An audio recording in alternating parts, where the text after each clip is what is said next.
بسم اللہ الرحمن الرحیم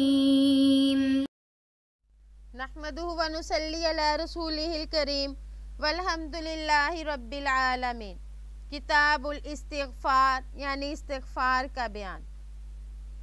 قال اللہ تعالی واستغفر لذنبک، اللہ جل شانہ کا ارشاد ہے اور اپنے گناہوں کی بخشش مانگا کرے۔ تو اس میں آپ صلی اللہ علیہ وآلہ وسلم کو فرمایا گیا کہ آپ استغفار کریں، حالانکہ آپ صلی اللہ علیہ وآلہ وسلم تو معصوم عن الخطا تھے۔ تو اس سے مراد یا تو یہ ہے کہ آپ صلی اللہ علیہ وآلہ وسلم سے کبھی کبھار اگر اجتہادی خطا ہوئی ہو تو اس پر استغفار کر لیجئے، کیونکہ یہ اجتہادی خطا ویسے تو عام لوگوں کے لیے تو اس پر کوئی گناہ نہیں، بلکہ اس خطا پر بھی ثواب ملتا ہے، مگر انبیاء علیہ السلام بڑی شان والے ہوتے ہیں، اس لیے ان کے لیے یہ بھی گناہ ہی تصور کیا جاتا ہے۔ اور آپ صلی اللہ علیہ وآلہ وسلم کے درجات کی بلندی کے لیے بھی آپ کے درجات اگرچہ بہت بلند ہیں، لیکن اللہ تعالیٰ اس کو بلند سے بلند کرتے ہیں۔ اور حضرت ابن عمر رضی اللہ عنہ کی روایت میں ہے کہ آپ صلی اللہ علیہ وآلہ وسلم ایک ہی مجلس میں 100 بار استغفار فرمایا کرتے تھے۔ وقال تعالی واستغفر اللہ ان اللہ کان غفورا رحیما، اور اللہ جل شانہ کا ارشاد ہے کہ اللہ سے بخشش مانگو، بے شک اللہ تعالیٰ بخشش کرنے والے اور بڑے مہربانی کرنے والے ہیں۔ تو اس میں بھی بخشش کا حکم دیا، جس سے ہمیں یہ معلوم ہوا کہ استغفار کی کس قدر فضیلت ہے۔ وقال تعالی فسبح بحمد ربک واستغفر انہ کان توابا، اللہ جل شانہ کا ارشاد ہے اپنے رب کی تسبیح و تحمید کیجئے اور اس سے مغفرت کی دعا کیجئے، وہ بڑے توبہ قبول کرنے والے ہیں۔ مفسرین رحمہ اللہ فرماتے ہیں کہ سورۃ النصر قرآن کی آخری سورت ہے، اس کے بعد مکمل کوئی دوسری سورت نازل نہیں ہوئی، اور یہ آیت مبارکہ بھی اسی سورت کی ہے۔ تو اس میں بھی اللہ جل شانہ نے آپ صلی اللہ علیہ وآلہ وسلم کو اپنے رب کی تسبیح اور تحمید بیان کرنے کا حکم فرمایا۔ وقال تعالی، اور اللہ جل شانہ کا ارشاد ہے للذین اتقوا عند ربهم جنات تجری الی قولہ عز وجل والمستغفرین بالاسحار، اللہ جل شانہ کا ارشاد ہے اے لوگ جو اللہ سے ڈرتے ہیں، ان کے مالک کے پاس ان کے لیے ایسے باغ ہیں جن کے نیچے سے نہریں جاری ہیں، اور یہاں سے لے کر آخری شب میں گناہوں کی معافی چاہنے والے ہیں۔ تو اس سے بھی معلوم ہوا کہ سحری کے وقت میں استغفار کرنی چاہیے، کیونکہ وہ وقت جو ہے وہ بہت زیادہ قبولیت کا ہے۔ اور حضرت ابن عمر رضی اللہ عنہما کی یہ عادت تھی کہ وہ پہلے تہجد کے نوافل وغیرہ پڑھتے، اور جب سحر کا وقت ہوتا یعنی سحری کا وقت ہوتا تو اس وقت استغفار میں مشغول ہو جاتے تھے۔ وقال تعالی ومن يعمل سوءا او يظلم نفسه ثم يستغفر الله يجد الله غفورا رحیما، اللہ جل شانہ کا ارشاد ہے اور جو شخص برائی کرے یا اپنی جان پر ظلم کرے پھر اللہ تعالیٰ سے معافی چاہے تو اللہ تعالیٰ کو بڑی مغفرت والا پائے گا۔ تو اس میں انسانوں کو ترغیب دی جا رہی ہے کہ جو لوگ گناہ کرتے ہیں تو وہ گناہ کے بعد اللہ سے معافی مانگ لیں۔ وقال تعالی وما كان اللہ ليعذبهم وانت فيهم وما كان اللہ معذبهم وهم يستغفرون، اللہ جل شانہ کا ارشاد ہے اللہ تعالیٰ ایسا نہ کریں گے کہ ان میں آپ کے ہوتے ہوئے ان کو عذاب دیں، اور اللہ تعالیٰ ان کو عذاب نہ دیں گے جس حالت میں کہ وہ استغفار بھی کرتے رہتے ہیں۔ تو اس آیت میں بتایا کہ عذاب الہی سے بچنے کے 2 اسباب ہیں، آپ صلی اللہ علیہ وآلہ وسلم کی ذات مبارک اور اس کے علاوہ استغفار۔ حضرت ابو موسیٰ اشعری رضی اللہ عنہ فرماتے ہیں اے مسلمانوں، تمہارے عذاب سے محفوظ رہنے کے لیے 2 سبب ہیں، نبی کی موجودگی اور تمہارا استغفار کرنا۔ اگرچہ نبی دنیا سے تشریف لے گئے، مگر استغفار کا سلسلہ تو قیامت تک تمہارے پاس موجود ہے۔ تو اس سے بھی ہمیں استغفار کی فضیلت معلوم ہوئی۔ وقال تعالی والذین اذا فعلوا فاحشة او ظلموا انفسهم ذکروا اللہ فاستغفروا لذنوبهم ومن یغفر الذنوب الا اللہ ولم یصروا علی ما فعلوا وهم یعلمون۔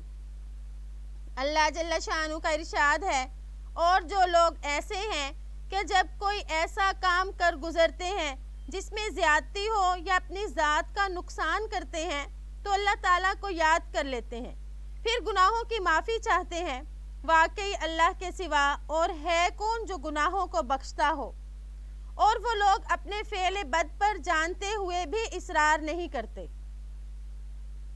تو اس میں فرمایا کہ توبہ کرنے سے اللہ تعالیٰ کبیرہ گناہ بھی معاف فرما دیتے ہیں، اور اس میں فرمایا وَلَمْ يُصِرُّ عَلَى مَا فَعَلُوا، یعنی اس گناہ پر وہ اصرار نہیں کرتے بلکہ اس گناہ کو چھوڑ دیتے ہیں۔ تو یہ توبہ کی شرط ہے، ایک تو شرمندگی ہو، دوسرا گناہ کو چھوڑ دے، تیسرا یہ کہ آئندہ نہ کرنے کا عزم کرے۔ ان شرطوں کے ساتھ جو توبہ کرتا ہے تو اس کے گناہ معاف کر دیے جاتے ہیں۔ وَالْآيَاتُ فِي الْبَابِ كَثِيرَةٌ مَعْلُومَةٌ، قرآن میں بہت سی آیات اس مضمون کی وارد ہوئی ہیں، یعنی جس میں تو استغفار کا حکم دیا گیا، استغفار کی فضیلت بیان کی گئی، تو ان آیات کے علاوہ دیگر آیات بھی ہیں۔ تو امام نووی رحمہ اللہ نے یہ فرما کر یہ اشارہ کر دیا کہ آیات استغفار والی آیات کثرت سے قرآن پاک میں موجود ہیں۔ وعن الأغر المزني رضی اللہ عنہ ان رسول اللہ صلی اللہ علیہ وسلم قال انه ليغان على قلبي واني لاستغفر الله في اليوم 100 مرة۔ حضرت اغر مزنی رضی اللہ عنہ سے روایت ہے کہ رسول اللہ صلی اللہ علیہ وآلہ وسلم نے فرمایا کہ میرے دل میں بھی پردہ سا آ جاتا ہے اور میں دن میں 100 مرتبہ استغفار کرتا ہوں۔ یہ حدیث بھی پہلے گزر چکی ہے۔ تو اس حدیث کے مختلف توجیحات بیان کی، یعنی انہو لیغان علی قلبی، یعنی بادل سا پردہ سا چھا جاتا ہے میرے دل پر۔ تو اس کے بارے میں محدثین کے کئی اقوال ہیں۔ ایک تو یہ کہ آپ صلی اللہ علیہ وآلہ وسلم چونکہ یہ چاہتے تھے کہ دل ہمیشہ اللہ کے ساتھ مشغول رہے، کسی لمحے بھی ادھر سے ادھر غافل نہ ہونے پائے، اور جب آپ صلی اللہ علیہ وآلہ وسلم کبھی کھانے پینے، کبھی اپنی ازواج وغیرہ کے ساتھ مشغول ہوتے تو فی الجملہ غفلت سی آ جاتی تھی، تو اس کو آپ صلی اللہ علیہ وآلہ وسلم پردہ اور گناہ سمجھ کر استغفار کرتے۔ یا یہ کہ یہ حدیث متشابہات میں سے ہے، اس کا علم اللہ اور اس کے رسول کو ہی ہے کہ پردے سے کیا مراد ہے، تو ہم اس پردے کے بارے میں نہیں جانتے۔ اور ایک قول یہ بھی ہے کہ حدیث کا محمول خلاف اولا کاموں کے بارے میں ہے، کہ کبھی عزیمت کو چھوڑ کر رخصت پر عمل کر لیا یا خلاف اولا کام کو اختیار کر لیا، تو اس سے نبی کریم صلی اللہ علیہ وآلہ وسلم کو سخت پریشانی ہوتی تھی اور اس کا دل مبارک پر اثر ہوتا۔ اس کو دور کرنے کے لیے آپ صلی اللہ علیہ وآلہ وسلم استغفار کرتے تھے۔ اور ایک قول یہ بھی ہے کہ طاعات اور نیکیوں پر ہی آپ استغفار کرتے تھے، کہ جتنا بلند اور اعلیٰ طور پر یہ عبادات کرنی تھی وہ نہ ہو سکی، اس پر استغفار کرتے تھے۔ اور ایک قول یہ ہے کہ امام غزالی رحمہ اللہ کا ہے کہ وہ فرماتے ہیں کہ آپ صلی اللہ علیہ وآلہ وسلم کے دل مبارک پر صفات حق کے انوارات ہمیشہ منکشف ہوتے رہتے ہیں، اور آپ صلی اللہ علیہ وآلہ وسلم ہر وقت ان تجلیات میں ترقی کرتے رہتے تھے، تو جتنی ترقی ہوتی جاتی اتنا ہی اپنی سابقہ حالت پر استغفار کرتے تھے۔ تو اس سے اس حدیث کی مختلف توجیحات بیان کی گئیں۔ بہرحال یہ تو ثابت ہے کہ آپ صلی اللہ علیہ وآلہ وسلم استغفار کثرت سے فرمایا کرتے تھے۔ وعن ابی ہریرہ رضی اللہ عنہ قال سمعت رسول اللہ صلی اللہ علیہ وسلم، حضرت ابو ہریرہ رضی اللہ عنہ سے روایت ہے کہ میں نے آپ صلی اللہ علیہ وآلہ وسلم کو فرماتے ہوئے سنا، واللہ انی لا استغفر اللہ وَأَتُوبُ إِلَيْهِ فِي الْيَوْمِ أَكْثَرَ مِنْ 70 مرہ، रवाह बुखारी कि मैं दिन में 70 मरतबा से ज़्यादा इस्तग़फ़ार करता हूँ और अल्लाह से तौबा करता हूँ। आप सल्लल्लाहु अलैहि वसल्लम इस्तग़फ़ार और तौबा इसलिए नहीं करते थे कि नाउज़ बिल्लाह आप गुनाह में मुब्तला होते थे। आप सल्लल्लाहु अलैहि वसल्लम तो मासूम थे। इस्तग़फ़ार इसलिए करते थे कि इबादत का जो हक है वो अदा करने में मुमकिन है कि कोई कसूर हो गया हो, तो इस पर आप इस्तग़फ़ार करते थे। बाज़ मुहद्दिसीन रहिमहुल्लाह का कहना है कि ये इस्तग़फ़ार उम्मत की तालीम के लिए था कि आप सल्लल्लाहु अलैहि वसल्लम मासूम और खैरुल मखलूक़ात थे, तो आप इस्तग़फ़ार करते थे तो गुनाहगार उम्मत को तो बतरीके औला इस्तग़फ़ार और तौबा कसरत से करनी चाहिए। तो आप सल्लल्लाहु अलैहि वसल्लम अपनी उम्मत को अपने अमल के ज़रिए से ये सिखला रहे थे। वअन्हु क़ाला क़ाला रसूलुल्लाह सल्लल्लाहु अलैहि वसल्लम वल्लज़ी नफ़्सी बियदिही लौ लम तुज़निबू लज़हबल्लाहु बिकुम वलजाअ बिक़ौमिन युज़निबूना फ़यस्तग़फ़िरूनल्लाह फ़यग़फ़िरु लहुम। रवाहु मुस्लिम। हज़रत उन्हीं से यानी हज़रत अबू हुरैरा रज़ियल्लाहु अन्हु से रिवायत है कि आप सल्लल्लाहु अलैहि वसल्लम ने फरमाया, कसम है इस ज़ात पाक की जिसके हाथ में मेरी जान है, अगर तुम गुनाह न करो तो अल्लाह ताला तुम्हें ख़त्म करके ऐसे लोग पैदा फरमाएगा जो गुनाह करेंगे और फिर अल्लाह से इस्तग़फ़ार करें, बस अल्लाह इनको माफ़ फरमाएगा। तो इस हदीस में ये फरमाया जा रहा, इस्तग़फ़ार की सिफ़त को बयान किया जा रहा है कि अल्लाह की सिफ़त गफ़ूरियत का मुज़ाहिरा इसी वक्त होता है जब इंसान गुनाह करे और गुनाह के बाद अल्लाह ताला से माफ़ी मांगे। मुख्तसर ये कि मुहद्दिसीन रहिमहुल्लाह फरमाते हैं कि इस हदीस में अल्लाह की मग़फ़िरत और रहमत बारी ताला को बयान करना मकसूद है कि अल्लाह पाक की सिफ़त गफ़ूरियत की शान ये है कि जब बंदे गुनाह करेंगे तो अल्लाह जल्ल शानु इनकी मग़फ़िरत करें। इसलिए बंदों को भी चाहिए कि जब कोई गुनाह हो जाए तो वो तौबा और इस्तग़फ़ार करने में ताख़ीर ना करें, बल्कि फ़ौरन से तौबा कर लें तो अल्लाह माफ़ फरमा देंगे। और इस हदीस में खुदा न खास्ता गुनाह करने की तरगीब देना मकसूद नहीं है, क्योंकि ये तो बेअसत अंबिया के मकसद के ख़िलाफ़ है। मतलब ये कि जब अपनी हमाकत की वजह से गुनाह सरज़द हो जाए तो फ़ौरन तौबा की तरफ मुतवज्जे होना चाहिए, और फिर तौबा करने की सूरत में हक ताला शानु की तरफ से मग़फ़िरत और माफ़ी की उम्मीद भी हो। तो मग़फ़िरत और माफ़ी की यहाँ पर उम्मीद ही दिलाई जा रही है। इंसान में शर के मादे को पैदा ही इसलिए फरमाया गया कि अल्लाह अपनी सिफ़त मग़फ़िरत का मुज़ाहिरा करे और बंदा अल्लाह की तरफ मुतवज्जे हो। फिर कैसे हो सकता है कि अल्लाह इसको माफ़ ना करे? तो इस वजह से गुनाह अगर हो भी जाए तो इस गुनाह के बाद ये नहीं सोचना चाहिए कि अब तो मेरी माफ़ी नहीं हो सकती, अब तो मैं गुनाह पर गुनाह ही करता रहूं, क्योंकि अब माफ़ तो मुझे किसी ने करना नहीं, बल्कि माफ़ी की पूरी उम्मीद रखते हुए अल्लाह के दरबार में तौबा और इस्तग़फ़ार की जाए।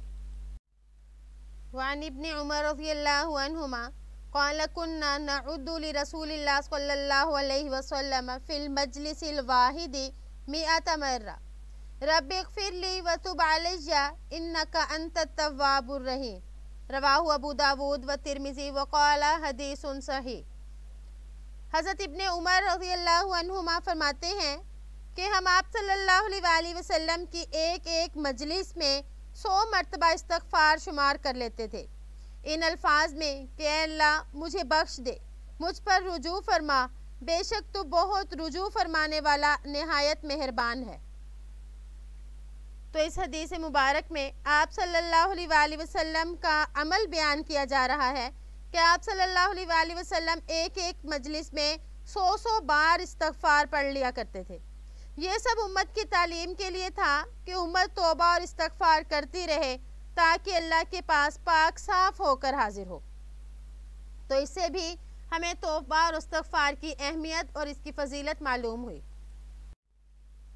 वान इब्न अब्बास रज़ियल्लाहु अन्हुमा क़ाल क़ाल रसूलुल्लाह सल्लल्लाहु अलैहि वसल्लम मन लाज़िमल इस्तिग़फ़ार जअलल्लाहु लहु मिन कुल्लि ज़ीकिन मख़रजन व मन कुल्लि हम्मिन फ़रजन वरज़क़हु मिन हैसु ला यहतसिब, रवाहु अबू दाऊद। हज़रत इब्न अब्बास रज़ियल्लाहु अन्हुमा से रिवायत है कि रसूलुल्लाह सल्लल्लाहु अलैहि वसल्लम ने फरमाया, जो शख्स इस्तिग़फ़ार की पाबंदी करे तो अल्लाह इसके लिए हर तंगी से निकलने का रास्ता बना देता है और हर गम से इसे निजात अता करता है, और ऐसी जगह से इसको रिज़्क़ देता है जहाँ से इसको वहम व गुमान भी नहीं होता।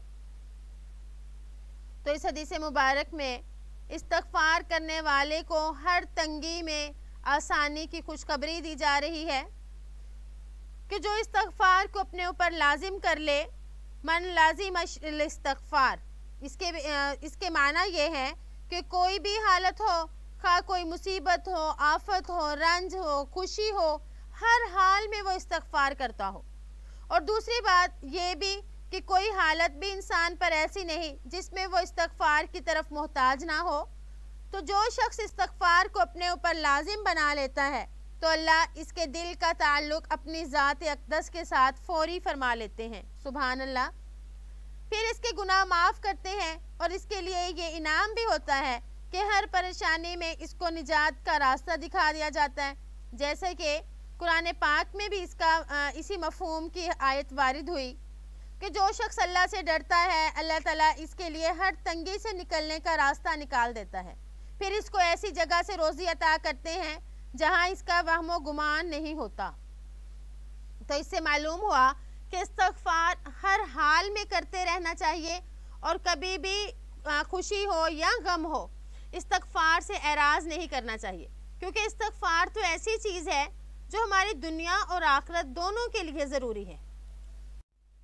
वान इब्न मसऊद रज़ियल्लाहु अन्हु क़ाल क़ाल रसूलुल्लाह सल्लल्लाहु अलैहि वसल्लम मन क़ाला अस्तग़फ़िरुल्लाह अल्लज़ी ला इलाहा इल्ला हुवल हय्युल क़य्यूम व अतूबु इलैहि गुफ़िरत ज़ुनूबुहु व इन काना क़द फ़र्रा मिनज़ ज़हफ़, रवाहु अबू दाऊद व तिर्मिज़ी वल हाकिम व क़ाला हदीसुन सहीहुन अला शर्तिल बुखारी व मुस्लिम। हज़रत इब्न मसूद रज़ियल्लाहु अन्हु से रिवायत है कि आप सल्लल्लाहु अलैहि वसल्लम ने फरमाया, जो ये कहे यानी अस्तग़फ़िरुल्लाह अल्लज़ी कि मैं अल्लाह से बख्शिश मांगता हूँ जिसके सिवा कोई माबूद नहीं, वो ज़िंदा और निगरान है और मैं इसी की तरफ रुजू करता हूँ, तो इसके गुनाह माफ़ कर दिए जाते हैं अगरचे इसने जिहाद से भागने का जुर्म किया हो। अबू दाऊद और तिर्मिज़ी ने रिवायत किया और हाकिम ने भी इसको रिवायत किया, और इमाम हाकिम ने ये कहा कि ये हदीस बुखारी और मुस्लिम की शर्त पर सही है। इसका मतलब ये कि जब आदमी सच्चे दिल से इस्तिग़फ़ार करता है तो अल्लाह इसकी तौबा को फ़ौरन कबूल फरमाते हैं और इसकी गुनाहों की मग़फ़िरत फरमा देते हैं। जब अल्लाह माफ़ फरमाते हैं तो फिर अल्लाह को इसकी परवाह नहीं होती कि इसके गुनाह कैसे थे, कितने थे, बल्कि तमाम गुनाहों को माफ़ फरमा देते हैं। तो जिहाद से जो भागना है ये गुनाह कबीरा है, तो इसका भी किसी ने इर्तिकाब किया हो वो भी माफ़ी मांगे तो अल्लाह इसको भी माफ़ फरमा देते हैं। तो यहाँ पर फरमाए व इन काना क़द फ़र्रा मिनज़ ज़हफ़, अगरचे वो जिहाद से भागा हो। तो अल्लामा इब्न अलान फरमाते हैं इस जुमले में अल्लाह ताला ने तमाम गुनाहों की मग़फ़िरत हत्ता के कबीरा गुनाहों के माफ़ी की भी उम्मीद दिलाई। तो इसमें जो फरमाया कि हदीसुन सहीहुन अला शर्तिल बुखारी व मुस्लिम, यानी ये हदीस बुखारी और मुस्लिम की शर्त पर सही है। इसका मतलब ये कि ये रिवायत बुखारी और मुस्लिम के रावियों से मनकूल है और इसमें इन शर्तों का ख्याल रखा गया है कि इमाम बुखारी और इमाम मुस्लिम ने जिन शर्तों का ख्याल रखा।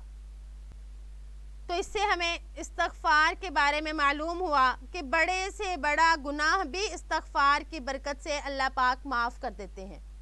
तो अल्लाह ताला से दुआ है कि अल्लाह पाक हमें ज़्यादा से ज़्यादा तौबा करने वालों में बना दे, यानी हमें ये तौफ़ीक़ अता फ़रमाए कि हम हर वक्त अल्लाह के सामने अपने गुनाहों की माफ़ी मांगते रहें और हर उस काम से बचें जिससे अल्लाह ने बचने का हुक्म दिया, और कभी गुनाह सरजद हो जाए तो फ़ौरन अपने रब की तरफ रुजू करें।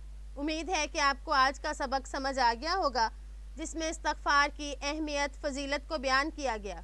अस्सलामु अलैकुम व रहमतुल्लाहि व बरकातुहू।